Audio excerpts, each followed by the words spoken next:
ഇങ്ങനെ നാണമില്ലാതെ വോട്ട് കച്ചവടം നടത്തുന്ന ബി ജെ പിയുമായി സഹകരിക്കുന്ന ചരിത്രമുള്ള കോൺഗ്രസും വി ഡി സതീശനും RSSൻ്റെ ഏറ്റവും വലിയ വിഷം വമിക്കുന്ന പ്രത്യയശാസ്ത്രം വിശദീകരിച്ചിട്ടുള്ള ഗോൾവൾക്കറുടെ ചിത്രത്തിന് മുമ്പിൽ തൊഴുകയോടുകൂടി നിൽക്കുന്ന ഒരു ചിത്രം വി ഡി സതീശന് നമ്മുടെ എല്ലാം മനസ്സിലുണ്ട്. അപ്പോൾ സഞ്ജു സാംസന് കിട്ടാത്ത സെഞ്ചുറി LDFന് ഈ നിയമസഭാ തെരഞ്ഞെടുപ്പിലുണ്ടാവും. CPIM അഖിലേന്ത്യാ ജനറൽ സെക്രട്ടറി MA ബേബിയാണ് നമ്മോടൊപ്പം ഉള്ളത്. ഇപ്പോൾ അങ്ങ് പത്തനംതിട്ടയിലാണ് നിൽക്കുന്നത്. പത്തനംതിട്ടയിൽ 5 നിയമസഭാ മണ്ഡലങ്ങൾ. VD സതീശൻ്റെ പ്രധാനപ്പെട്ട ആരോപണം ഉന്നയിച്ചത് റാന്നിയിലും കോന്നിയിലും CPIM BJP ബാന്ധവം എന്നാണ്. അതിനുള്ളൊരു മറുപടി എന്താണ്? അത് കഴിഞ്ഞ ത്രിതല പഞ്ചായത്ത് തെരഞ്ഞെടുപ്പിൽ തിരുവനന്തപുരം കോർപ്പറേഷനും കൊല്ലം കോർപ്പറേഷനും പരസ്പരം പങ്കുവെച്ചവരാണ് BJPയും UDFും. അതിന് തെളിവെന്ന് പറഞ്ഞാൽ തിരുവനന്തപുരം കോർപ്പറേഷനിൽ BJPക്ക് ഭരണം കിട്ടുക മാത്രമല്ല UDFിൻ്റെ സീറ്റ് വർദ്ധിക്കാനും BJP സഹകരിച്ചിട്ടുണ്ട്. കൊല്ലം കോർപ്പറേഷനിൽ UDFന് ഭരണം കിട്ടുക മാത്രമല്ല BJPയുടെ സീറ്റ് വർദ്ധിക്കാനും UDF സഹകരിച്ചിട്ടുണ്ട്. ഇങ്ങനെ നാണമില്ലാതെ വോട്ട് കച്ചവടം നടത്തുന്ന BJPയുമായി സഹകരിക്കുന്ന ചരിത്രമുള്ള കോൺഗ്രസും വി ഡി സതീശനും RSSൻ്റെ ഏറ്റവും വലിയ വിഷം വമിക്കുന്ന പ്രത്യയശാസ്ത്രം വിശദീകരിച്ചിട്ടുള്ള ഗോൾവൾക്കറുടെ ചിത്രത്തിന് മുമ്പിൽ തൊഴുകയോടുകൂടി നിൽക്കുന്ന ഒരു ചിത്രം വി ഡി സതീശന് നമ്മുടെ എല്ലാം മനസ്സിലുണ്ട്. അങ്ങനെ ഗോൾവൾക്കറുമായിട്ട് ആത്മബന്ധമുള്ള എൻ്റെ കോൺഗ്രസുമായിട്ട് നിങ്ങൾ ആയിരിക്കും ഈ രഹസ്യ ചർച്ച നടത്തിയിട്ടുള്ളപ്പോൾ വി ഡി സതീശൻ പറഞ്ഞിട്ടുണ്ടാകുക. അപ്പം അടിസ്ഥാനരഹിതമായ ആക്ഷേപങ്ങൾ LDFനെതിരായിട്ട് ഉന്നയിക്കുകയാണ്. അത് വി ഡി സതീശൻ ഉന്നയിക്കുക മാത്രമല്ല മല്ലികാർജ്ജുൻ ഖാർഗെയെ കൊണ്ടും രാഹുൽ ഗാന്ധിയെ കൊണ്ടും പറയിപ്പിച്ച് ആ 2 ഉന്നതരായ നേതാക്കന്മാരുടെ കൂടെ മാനം കെടുത്തുകയാണ് വി ഡി സതീശനും KC വേണുഗോപാലും രമേശ് ചെന്നിത്തലയൊക്കെ ചെയ്യുന്നത്. റാന്നിയിൽ ഒരു ദുർബലനായ സ്ഥാനാർത്ഥിയാണ് NDAക്കായി മത്സരിക്കുന്നത്. അതിലെന്തെങ്കിലും സംശയങ്ങൾ അങ്ങേക്കുണ്ടോ?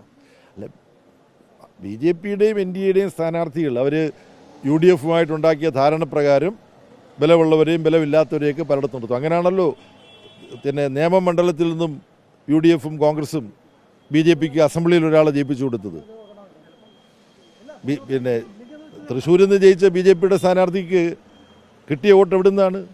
TN പ്രതാപന് കിട്ടിയ വോട്ട് 1 ലക്ഷത്തോളം കുറഞ്ഞതാണല്ലോ 75,000 വോട്ടിൻ്റെ ഭൂരിപക്ഷമായിട്ട് പിന്നെ BJPയുടെ സുരേഷ് ഗോപിക്ക് മാറിയത്. ഇതെല്ലാം കണ്ണു തുറന്ന് കാണാൻ കഴിയുന്ന, അത്യാവശ്യം കണക്കൂട്ടാൻ കഴിയുന്ന കേരളത്തിലെ ജനങ്ങളുടെ മുമ്പിൽ ഇത്തരത്തിലുള്ള കള്ളപ്രചാര വേല വിലപ്പോവില്ല എന്നാണ് ഉറപ്പിച്ച് പറയാനുള്ളത്. കേരളത്തിൽ LDF എത്ര സീറ്റ് നേടും ഈ പ്രാവശ്യം? കേരളത്തിൽ LDF എത്ര സീറ്റ് നേടുന്നതാണ് നിങ്ങളുടെ ചാനലിൻ്റെ സന്തോഷത്തിന് തൃപ്തികരമാവുക എന്നെനിക്ക് അറിഞ്ഞുകൂടാ. എന്തായാലും ഒരു കാര്യം നിങ്ങൾക്ക് ഓർമ്മയുണ്ട്. കഴിഞ്ഞ തെരഞ്ഞെടുപ്പിൽ LDF തുടർഭരണം നേടുമ്പോൾ അതിന് തൊട്ടുമുമ്പ് നടന്ന തെരഞ്ഞെടുപ്പിൽ നേടിയതിനേക്കാൾ 8 സീറ്റ് കൂടുതൽ, അത് 9 സീറ്റ് കൂടുതലോ 91-ൽ 99 പോയി. 8 സീറ്റാണ് അധികം കിട്ടിയത് കേരളത്തിൽ. അതിന് തുല്യമായ വർധനവ് എന്ന് പറഞ്ഞാൽ 100-നപ്പുറത്തേക്ക് പോകും. സെഞ്ചുറി അടിക്കും, അങ്ങനെയാണ് പ്രതീക്ഷിക്കുന്നത്. സാംസണ് സെഞ്ചുറി കിട്ടിയില്ല കഴിഞ്ഞ ക്വാർട്ടർ ഫൈനലിലും സെമി ഫൈനലിലും ഫൈനലിലും, പക്ഷേ 89-ലെത്തി. അപ്പോൾ സഞ്ജു സാംസന് കിട്ടാത്ത സെഞ്ചുറി LDFന് ഈ നിയമസഭാ തെരഞ്ഞെടുപ്പിലുണ്ടാവും. അതായത് പൂർണ്ണമായും ഈ UDFിൻ്റെ ഈ ഒരു ആരോപണം, ഡീൽ എന്ന ആരോപണം പൂർണ്ണമായും CPIM തള്ളിക്കളയുക അസംബന്ധമാണ്. യഥാർത്ഥത്തിൽ കോൺഗ്രസും ലീഗും ആണ് BJPയുമായിട്ട് ഇപ്പം ഈ തെരഞ്ഞെടുപ്പിൽ ധാരണ ഉണ്ടാക്കിയിട്ടുള്ളത്. 1991 തെരഞ്ഞെടുപ്പിൽ ആ ധാരണ ഉണ്ടായിരുന്നുള്ള പരസ്യമാണ്. വടകര ലോക്സഭാ മണ്ഡലത്തിൽ KP ഉണ്ണികൃഷ്ണനെതിരായി BJPക്കും ലീഗിനും കോൺഗ്രസിനും രത്നസിംഗ് എന്ന സ്ഥാനാർത്ഥിയായിരുന്നു. ബേപ്പൂർ അസംബ്ലി മണ്ഡലത്തിൽ RSSകാരനും വിശ്വഹിന്ദു പരിഷത്ത് നേതാവുമായ ഡോക്ടർ മാധവൻകുട്ടിയായിരുന്നു BJPയുടെയും കോൺഗ്രസിൻ്റെയും ലീഗിൻ്റെയും സ്ഥാനാർത്ഥി. അവിടെ 2ഇടത്തും ആ അവസരവാദ സഖ്യം പൊളിഞ്ഞു. LDFിൻ്റെ സ്ഥാനാർത്ഥി KP ഉണ്ണികൃഷ്ണൻ വടകരയും TK ഹംസ ബേപ്പൂരും ജയിച്ചു. അതിന് സമാനമായ വിജയം കേരളത്തിലുടനീളം LDFന് ഇത്തവണ ഉണ്ടാവും.